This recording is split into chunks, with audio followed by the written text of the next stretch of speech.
Hi hello welcome to Suman TV. Canada and ఆస్ట్రేలియాలో PR visa కోసం ఎలా అప్లై చేసుకోవాలి, దాంతో మీకుండే బెనిఫిట్స్ ఏంటి, దీన్ని పొందాలంటే మీకుండాల్సిన అర్హతలు ఏంటి, అండ్ అక్కడ ఎలా స్థిరపడాలి, ఇలాంటి ఇమిగ్రేషన్ సంబంధించిన చాలా డౌట్స్ క్లారిఫై చేసేందుకు మనతో పాటున్నారు ఎక్సెల్లా ఇమిగ్రేషన్ సర్వీసెస్ నుంచి సీనియర్ అడ్వైజర్ జహంగీర్ గారు. వారితో మాట్లాడదాం. నమస్తే అండి. నమస్తే అండి. ఎక్సెల్లా అందిస్తున్నటువంటి సర్వీసెస్ ఏంటి first?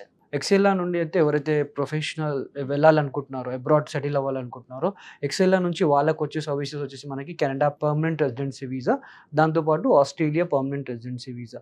Canada permanent residency visa ఎలా అప్లై చేయాలి అంటే, ఎవరైతే ప్రొఫెషనల్ ఉంటారో, ఎవరైతే ప్రస్తుతం వర్క్ చేస్తున్నారో, గ్రాడ్యుయేషన్ కంప్లీట్ అయ్యి మినిమమ్ 2 years ఎక్స్పీరియన్స్ ఉంటే వాళ్ళు అప్లై చేసుకోవచ్చు అండి దానికి. అది ఏ ఫీల్డ్ అయినా కానీ, నాన్ ఐటీ కానివ్వండి, ఐటీ కానివ్వండి, ఎవరైనా దీనికి అప్లై చేసుకోవచ్చు. దాంతోపాటు మాస్టర్స్ ఉంటే 1 year ఎక్స్పీరియన్స్ ఉన్నా సరిపోతుంది. కెనడాకి వచ్చేసి వాళ్ళ ఫ్యామిలీస్తో పాటు వెళ్ళొచ్చండి. దీనికి మినిమం ఎలిజిబిలిటీ అనేది ఏజ్, క్వాలిఫికేషన్, వర్క్ ఎక్స్పీరియన్స్ ఉంటుంది. దాంతోపాటు ఐఎల్స్. ఓకే, ఏజ్ లిమిట్ వచ్చేసి మనకి 45 వరకు ఉంటుంది. క్వాలిఫికేషన్ వచ్చేసి మినిమం డిగ్రీ ఉండాలి, మ్యాక్సిమం మాస్టర్స్. డిగ్రీ ఉంటే 2 years ఎక్స్పీరియన్స్. అది దేంట్లో అయినా కానివ్వండి, హెచ్ఆర్ డిపార్ట్మెంట్లో కానివ్వండి, లేదు అంటే వేరే ఫీల్డ్స్లో లైక్ బ్యాంకింగ్కో కానివ్వండి, టీచింగ్ కానివ్వండి, లేదంటే ఐటీలో కానివ్వండి, నాన్ ఐటీ కానివ్వండి, ఎవరైనా అప్లై చేసుకోవచ్చు అండి. ఈవెన్ సూపర్వైజర్ లెవెల్ నుంచి టీఎల్ ఆర్ మేనేజర్, అదర్వైజ్ చిన్న చిన్న బీపీఓస్లో చేసే వాళ్ళ కన్సల్టెంట్లో కూడా అప్లై చేసుకోవచ్చు. ఎవరైనా అప్లై చేసుకోవచ్చు. ఎస్, ఎవరైనా అప్లై చేసుకోవచ్చు. అండ్ మినిమం ఎక్స్పీరియన్స్ 2 years ఉండాలి. అక్కడ వెళ్ళి ఈజీగా సెటిల్ కావచ్చు. ఎందుకంటే ఇక్కడికి వచ్చే సాలరీస్ కంటే మనకు ఒక 5 times or 6 times better salaries అక్కడికి వస్తాయి. ఇంకోటి వాళ్ళ ఫ్యామిలీస్తో పాటు వెళ్ళొచ్చండి. ఫ్యామిలీ ఇన్ ద సెన్స్ వాళ్ళ వైఫ్ కూడా ఈక్వల్గా వాళ్ళతో జాబ్ చేసుకోవచ్చు. పిల్లలకి ఫ్రీ ఎడ్యుకేషన్ ఉంటుంది, మెడికల్ బెనిఫిట్స్ ఉంటాయి వాళ్ళకి. అండ్ దాంతోపాటు ఫ్యూచర్లో అంటే అక్కడ వెళ్ళిన తర్వాత కూడా ఎక్కడ ఉండాలి ఏంటి ప్రాపర్ గైడెన్స్ కూడా ఎక్సెల్ నుంచి ప్రొవైడ్ చేస్తాం మనం. సర్వీసెస్, పోస్ట్ ల్యాండింగ్ సర్వీసెస్ అంటాం దాన్ని. వన్స్ వాళ్ళకు పిఆర్ వీసా వచ్చిన తర్వాత కూడా మా సైడ్ నుంచి జాబ్ అసిస్టెన్స్ కూడా ఉంటుంది. అంటే ఇక్కడ నుంచి రెజ్యూమ్ మార్కెటింగ్ చేస్తాం అనమాట. మా టీం ఉంటుంది, వాళ్ళు దానిపైన వర్క్ చేస్తారు, వాళ్ళ రెజ్యూమే పైన వర్క్ చేస్తారు. అక్కడ నుండి ఏమైనా ఇంటర్వ్యూ కాల్స్ వచ్చినా, ఏమైనా రిఫరెన్స్, ఎందుకంటే ఆల్రెడీ స్టూడెంట్ వీసాస్ పైన కానివ్వండి అండ్ ఇమిగ్రేషన్ పైన వెళ్ళిన వాళ్ళు ఉంటారు క్లయింట్స్, కాబట్టి వాళ్ళు ఇచ్చే రిఫరెన్స్ కూడా క్లయింట్స్కి అనేది ప్రొవైడ్ చేయగలుగుతాం. అండ్ మా సైడ్ నుంచి జాబ్ అసిస్టెన్స్ ఉంటుంది, ఐఎల్స్ ట్రైనింగ్ కూడా వాళ్ళకు ఉంటుంది. ప్రాపర్ స్టార్ట్ నుంచి ఎండ్ పిఆర్ గైడెన్స్ అనేది, డాక్యుమెంటేషన్ అనేది 100% కరెక్ట్గా జరుగుతుంది. ఎందుకంటే వాళ్ళకి వీసా రావడానికి ఈజీగా వే ఉంటుంది. చాలా మందికి ఉన్న డౌట్, ఈ కెనడా పిఆర్ తో వీళ్ళకి ప్రత్యేకంగా వచ్చే బెనిఫిట్స్ ఏంటి అన్నప్పుడు ఏమేమి ఉంటాయి వాళ్ళకి? బెనిఫిట్స్ అంటే ఇందాక మీకు చెప్పినట్టు తను full time, part time job చేసుకోవచ్చు. అవర్లీ బేస్ సాలరీస్ ఉంటాయి అక్కడ. దాంతోపాటు ఏ వర్క్ అండి, ఇప్పుడు సపోజ్ తను ఐటీలో ఉన్నాడు, అక్కడ వెళ్ళి ఏదైనా వేరే జాబ్ చేసుకోవాలన్నా తన రెజ్యూమేని చేంజ్ చేసుకోవచ్చు. ఏ జాబ్ అయినా చేసుకోవచ్చు అండి. ఈ టోటల్ వీసా అనేది మనకి 5 years వీసా వస్తుంది. 3 years తర్వాత వాళ్ళకి సిటిజన్షిప్ వస్తుంది ఇక్కడ. ఒక సిటిజన్షిప్ వస్తే వాళ్ళు వేరే కంట్రీస్కి కూడా వెళ్ళి వర్క్ చేసుకోవచ్చు. అండ్ మల్టిపుల్ ఎంట్రీస్ వీసా, ఎప్పుడైనా రావచ్చు, ఎప్పుడైనా వెళ్ళొచ్చు. అండ్ ఇంకోటి కెనడియన్ గవర్నమెంట్ కూడా అన్ఎంప్లాయ్ బెనిఫిట్ సర్వీసెస్ ఇస్తుంది అక్కడ. అండ్ మనం ఇక్కడ ఉండే జాబ్ చూసుకొని వెళ్ళొచ్చు వన్స్ వీసా వచ్చిన తర్వాత. ఇంకా మా సైడ్ నుంచి కూడా పోస్ట్ ల్యాండింగ్ సర్వీస్ ఇవన్నీ ఉంటాయి వాళ్ళకి. అండ్ కెనడా పిఆర్ వస్తే మనకి ఈజీగా సెటిల్మెంట్ ఆప్షన్స్ ఎక్కువ ఉంటాయండి. ఇప్పుడు చూసుకుంటే మార్చ్, ఏప్రిల్, మే, జూన్, జూలైలో కూడా చాలా more than 4 lakhs job options ఉన్నాయి అక్కడ ఈజీగా. ఎందుకంటే అన్ఎంప్లాయ్మెంట్ చాలా ఉంది. ఓకే, కెనడా గవర్నమెంట్కి కావాల్సింది ఏంటంటే పిఆర్ హోల్డర్ ఉంటే వాళ్ళు జాబ్ ఇవ్వడానికి కూడా ఈజీ వే ఉంటుంది అక్కడ. At the same time Excel నుంచి ఇంకా ఏ కంట్రీస్ కి ఇమిగ్రేషన్ ప్రొవైడ్ చేస్తున్నారు మీరు? ఇప్పుడు ప్రజెంట్ వచ్చేసి కెనడా చేస్తున్నామండి. దాంతోపాటు ఆస్ట్రేలియా, యూకే, ఇంకా జర్మనీ. ఇప్పుడు చాలా మందికి డౌట్ ఏంది అంటే, ఇది ఇన్ని మంత్స్ ప్రాసెస్ కదా. ఇంకోటి వచ్చేసి దీంట్లో మెయిన్ వచ్చేసి చాలా మంది లెందీ ప్రాసెస్ అంటారు దీన్ని. ఆ లెందీ ప్రాసెస్ ఎందుకు అంటే 8 months అండి, కంపల్సరీ టైం పడుతుంది మనకి 8 months. ఈ 8 months ఎందుకు అంటున్నానంటే, డాక్యుమెంటేషన్ అనేది కరెక్ట్గా జరగాలి. లేదు అంటే అక్కడ వెళ్ళిన తర్వాత మనకు ప్రాబ్లం అవుతుంది డాక్యుమెంటేషన్ కరెక్ట్గా లేకుంటే. అందుకని వాళ్ళకి డాక్యుమెంటేషన్ అనేది కెనడా ప్రాసెస్ అనేది 8 months అనేది జరుగుతుంది. ఈ 8 monthsలో వాళ్ళకి స్టెప్ బై స్టెప్ ఫస్ట్ అనేది, ఇప్పుడు ఒక క్లయింట్ ఉన్నారు మన దగ్గరికి వచ్చినప్పుడు, వాళ్ళు ఏదో కంట్రీ అనుకుని మన దగ్గర వస్తారు. ఇప్పుడు కొంతమందికి ఆస్ట్రేలియా ఇంట్రెస్ట్ ఉంటుంది, బట్ వాళ్ళ ప్రొఫైల్ అనేది వేరే కంట్రీకి మ్యాచ్ అవుతుంది. ఓకే, బట్ వాళ్ళ ప్రొఫైల్ ప్రకారంగానే వాళ్ళకి గైడ్ చేయాలి. ఎందుకంటే జాబ్ రావడానికి ప్లస్ వీసా రావడానికి ఈజీగా ఉంటుంది కాబట్టి. ఇప్పుడు వాళ్ళకి ఫస్ట్ అనేది ఎలిజిబిలిటీ చూస్తాం. బ్రాంచ్కి విజిట్ కాగానే లేదా ఐదర్ స్క్రీన్ పైన నెంబర్కి కాల్ చేస్తే జస్ట్ మేము ఎక్స్ప్లెయిన్ చేస్తాం, కౌన్సిలింగ్ ఇస్తామన్నమాట. అక్కడ కౌన్సిలింగ్ ఇచ్చినాక వాళ్ళ ప్రొఫైల్ ఏ కంట్రీకి మ్యాచ్ అవుతుంది, ఏ విధమైన జాబ్స్ ఉన్నాయి, ఎక్కడ మనకి వీసా వచ్చే ఛాన్స్ ఎక్కువ ఉన్నాయని ఎక్స్ప్లెయిన్ చేస్తాం. ఫస్ట్ కెనడాకి అయితే మనం ఎలిజిబిలిటీ చూస్తామండి. దానికి రిక్వైర్మెంట్ వచ్చేసి age, qualification, work experience, IELTS. దానికి మినిమం పాయింట్స్ వచ్చేసి మనకు 67 కావాలి. ఆ 67 పాయింట్స్ అనేది ఈ 4 పైన క్యాల్కులేట్ అవుతాయి. దీనికి ప్రొఫైల్ ఎవాల్యుయేషన్ చేస్తారు. ఈ ప్రొఫైల్ ఎవాల్యుయేషన్‌లో వాళ్ళకి తెలుస్తుంది ఏంది అంటే, అక్కడ వాళ్ళ ఏజ్‌కి ఎన్ని పాయింట్స్ వస్తున్నాయి, క్వాలిఫికేషన్‌కి ఎన్ని పాయింట్స్ వస్తున్నాయి, వర్క్ ఎక్స్‌పీరియన్స్‌కి ఎన్ని పాయింట్స్ వస్తున్నాయి. ఓకే. అండ్ ఒకవేళ హస్బెండ్ ఏజ్ ఎక్కువున్నా గానీ వైఫ్ త్రూ కూడా వెళ్ళొచ్చు.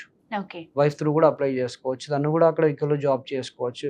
అండ్ ఇంకోటొచ్చేసి వన్స్ ఎవాల్యుయేషన్‌లో వాళ్ళకి వాళ్ళ రూల్స్ అండ్ రెస్పాన్సిబిలిటీస్ ప్రెజెంట్ చేస్తున్న జాబ్స్ అక్కడ ఎంత డిమాండ్ చేస్తున్నాయి, వాళ్ళ జాబ్ ఆక్యుపేషన్ ఏంటిది, వాళ్ళకి ఇంత ఐఎల్ స్కోర్ రావాలి, వాళ్ళు పీఆర్‌లో ఈ ప్రోగ్రామ్‌కి ఎలిజిబిలిటీ ఉందనేది మనం క్లియర్ కట్‌గా ఎవాల్యుయేషన్‌లో తెలిసిపోతుంది. ఈ రిపోర్ట్ అనేది మనకి వితిన్ 24 అవర్స్‌లో కెనడియన్ ఇమిగ్రేషన్ ప్రాసెస్ టీమ్ మా దగ్గర ఉంటుంది. వాళ్ళు అప్డేట్ చేస్తారు.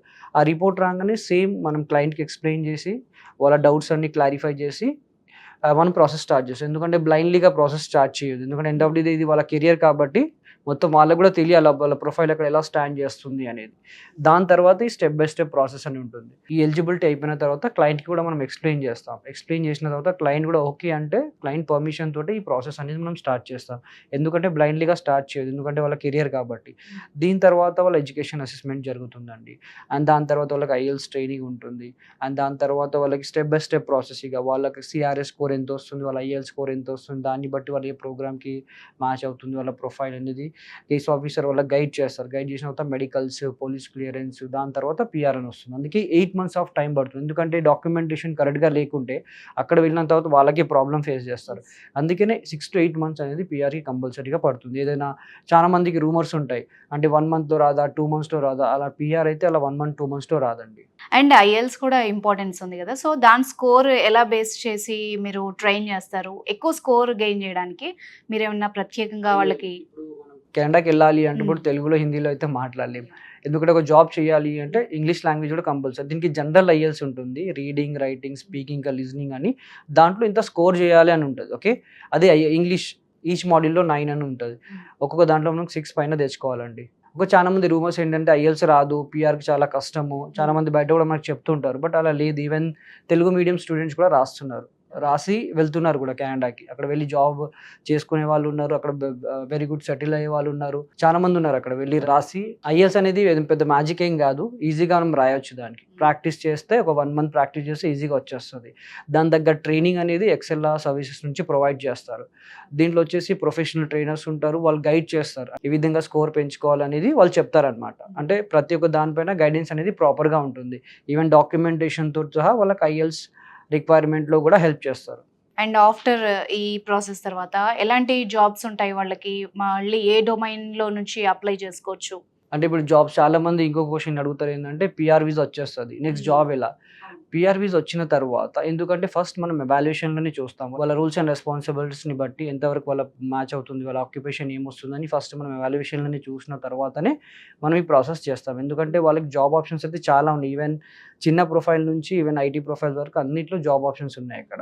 అండ్ దీంట్లో వచ్చేసి వాళ్ళకి జాబ్స్ ఎలా అంటే వన్స్ పీఆర్ వీసా వచ్చిన తర్వాత ఒక 9 మంత్స్ టైం ఉంటుంది. ఆ టైంలో మనం రెజ్యూమ్ మార్కెటింగ్ చేస్తామనమాట. మా టీమ్ ఉంటుంది సెపరేట్‌గా.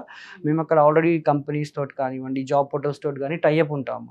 ఓకే. వాళ్ళ రెజ్యూమ్‌ని అక్కడ మార్కెటింగ్ చేస్తాం. As per a company as employer ప్రకారంగా మోడిఫై చేసి అక్కడ మార్కెటింగ్ చేస్తాం. అక్కడ నుంచి ఏమి ఇంటర్వ్యూ కాల్ వచ్చినా, రిఫరెన్స్ వచ్చినా విల్ ప్రొవైడ్ దెమ్. అయి ఇక్కడ నుంచి ప్రొవైడ్ చేస్తే అంటే ప్రొవైడ్ అంటే ఇంటర్వ్యూ కాల్స్ వస్తాయి వాళ్ళకి. ఇంటర్వ్యూ కాల్స్ వచ్చి వాళ్ళు ఇంటర్వ్యూ క్లియర్ చేసి ఈజీగా వెళ్ళిపోవచ్చు. జాబ్స్ గురించి వరీ అవసరం లేదండి. కెనడాలో జాబ్స్ చాలా ఉన్నాయి. బట్ వాళ్ళకి కావాల్సింది పీఆర్ హోల్డర్. అండ్ ప్రోగ్రామ్స్ గురించి కూడా మాట్లాడారు కదా! సో, ఏ ఏ ప్రోగ్రామ్స్ ఉంటాయి? ఏంటి దాని ఇప్పుడు ఇందాక మీరు చెప్పినట్టు ఒకవేళ ఐఎల్స్‌లో తక్కువొస్తే ఏంటిది? ఐఎల్స్‌లో తక్కువొస్తే అంటే ఇప్పుడు డిఫరెంట్ ప్రోగ్రామ్స్ ఉంటాయండి కెనడాలో. ఓకే. ఇప్పుడు ఎక్స్‌ప్రెస్ ఎంట్రీ అని ఒక పూల్ ఉంటుంది. దాంట్లో 3 ప్రోగ్రామ్స్ ఉంటాయి మనకి. ఎఫ్ఎస్‌డబ్ల్యూ కానివ్వండి, పీఎన్‌పీ కానివ్వండి, ఏపీపీ అని 3 ప్రోగ్రామ్స్ ఉంటాయి. ఈ ఎఫ్ఎస్‌డబ్ల్యూ అనేది సెంట్రల్. ఎగ్జాంపుల్‌గా చెప్పాలి అంటే సెంట్రల్ కెనడాలో ఎక్కడైనా ఉండొచ్చు. ఎక్కడైనా వర్క్ చేసుకోవచ్చు. ఓకే. ఇక్కడ దీనికి ఒక పర్టిక్యులర్ స్కోర్ ఉంటుంది. ఇంత స్కోర్ రావాలి అని ఉంటుంది. సిఆర్ఎస్ ర్యాంకింగ్ అది మనకి ఎలిజిబిలిటీలో తెలుస్తుందనమాట వాళ్ళకి. ఓకే. వన్స్ అది చూసిన తర్వాత ఒకవేళ ఎఫ్ఎస్‌డబ్ల్యూకి ఎలిజిబిలిటీ అయితే అక్కడ నుంచి మనకు వీసా పిక్ అవుతుంది. లేదు అంటే సెకండ్ ఆప్షన్ పీఎన్‌పీ అంటే ప్రొవిన్సెస్ అంటే స్టేట్ నుండి వీసా రావడం అక్కడ నుంచి. ఒకవేళ ఇది స్టేట్‌కి తన జాబ్ ఆప్షన్ కానివ్వండి, జాబ్ ఆక్యుపేషన్ కానివ్వండి, లేదంటే ఐఎల్ స్కోర్ కానివ్వండి, తన సిఆర్ఎస్ స్కోర్ ఏదో స్టేట్‌కి మ్యాచ్ అవుతుంది అక్కడ ప్రొవిన్సెస్‌కి. ఆ పర్టిక్యులర్ ప్రొవిన్సెస్ నుంచి మనకి వీసా వస్తుంది. ఏదైతే ప్రొవిన్సెస్ నుంచి మనకు వీసా వచ్చిందో అదే పర్టిక్యులర్ ప్రొవిన్సెస్‌తో 2 ఇయర్స్ ఉండాలి. తర్వాత మనం ఎక్కడైనా వెళ్ళొచ్చు. And last option AEBB Atlantic immigration pilot program అంటాం. దీంట్లో కూడా మాకు 4 ప్రొవిన్సెస్ బ్రాంచెస్ ఉంటాయి. అక్కడ నుంచి కూడా మనకు ఆఫర్ లెటర్ వచ్చింది అంటే అక్కడ కూడా వెళ్ళొచ్చు. ఇలా ప్రోగ్రామ్స్ ఉంటాయి. బట్ డిఫరెంట్ ఒకవేళ ఐఎల్స్ తక్కువ వచ్చినా కానీ మనకు ఛాన్సెస్ ఉంటాయి వెళ్ళడానికి. ఓకే. ఓకే. చాలా మంది భయపడతారు కదా! ఇంత ఐఎల్స్ రావాలి, పీఆర్ కంటే ఇంతే ఉండాలి, 8,777 వస్తేనే వెళ్ళాలి, అలా రూల్ ఏం లేదు. బట్ కొన్ని స్టేట్స్ ఉన్నాయి తక్కువ రిక్వైర్మెంట్ పైన కూడా తీసుకుంటాయి అవి. మీ బ్రాంచెస్ ఎక్కడెక్కడ ఉన్నాయి? దాంతో పాటు వై వి చూస్ ఎక్సెల్ అంటే ఏం చెప్తారు? మా బ్రాంచెస్ వచ్చేసి ఆల్ ఓవర్ ఇండియా ఉన్నాయి. దాంతో పాటు ఇంటర్నేషనల్ బ్రాంచెస్ కూడా ఉన్నాయి. దుబాయ్‌లో ఉంది. ఇప్పుడు హైదరాబాద్‌లో చూసుకుంటే మాదాపూర్‌లో రావచ్చు. నేనే మీకు కౌన్సిలింగ్ ఇస్తాను. అండ్ లేదు అంటే మా వెబ్‌సైట్‌లో కూడా మీరు లాగిన్ కావచ్చు. లేదంటే మీకు స్క్రీన్ పైన నంబర్ ఉంటుంది. దాన్ని కూడా కాల్ చేస్తే డైరెక్ట్ మీకు కౌన్సిలింగ్ కూడా ఇస్తారు మా సైడ్ నుంచి. ఈవెన్ కుక్కడపల్లిలో ఉంది. Okay. All over branches in Vijayawada, Vizag, గుంటూరులో కూడా ఉంది. ఓకే. ఎక్కడైనా మీరు కన్సల్ట్ కావచ్చు. ఓకే. బట్ ఇమిగ్రేషన్ వచ్చేసి హైదరాబాద్ నుంచి జరుగుతుంది మనకి. ఎక్సెల్ అని ఎందుకు చూస్ చేసుకోవాలి అంటే 100% డాక్యుమెంట్ ఉంటుంది మనకి. అండ్ దాంతో పాటు జాబ్ అసిస్టెన్స్ ఉంటుంది. జాబ్‌కి కూడా వరీ అవసరం లేదు. అండ్ నెక్స్ట్ ఐఎల్స్ ట్రైనింగ్, చాలామంది ఐఎల్స్ ఎలా రాదు కదా అని భయపడతారు. బట్ వాళ్ళ ఐఎల్స్ ట్రైనింగ్ కూడా ప్రొఫెషనల్ ట్రైనర్స్ తోటి ఇవ్వబడుతుంది. అండ్ దాంతో పాటు వాళ్ళకి అక్కడ వెళ్ళిన తర్వాత ఎక్కడ ఉండాలి, ఏంటి ప్రాపర్ గైడెన్స్, అంటే వాళ్ళు సెటిల్ అయ్యే వరకు అనేది ఎక్సెల్ అనేది వాళ్ళకి బ్యాక్ ఎండ్‌లో ఉంటుందన్నమాట. Right. Thank you so much అండి. Thank you. సో దీని గురించి, ఇమిగ్రేషన్ గురించి మీకున్న డౌట్స్ అన్ని క్లారిఫై అయ్యాయని ఆశిస్తున్నాం. Thank you so much.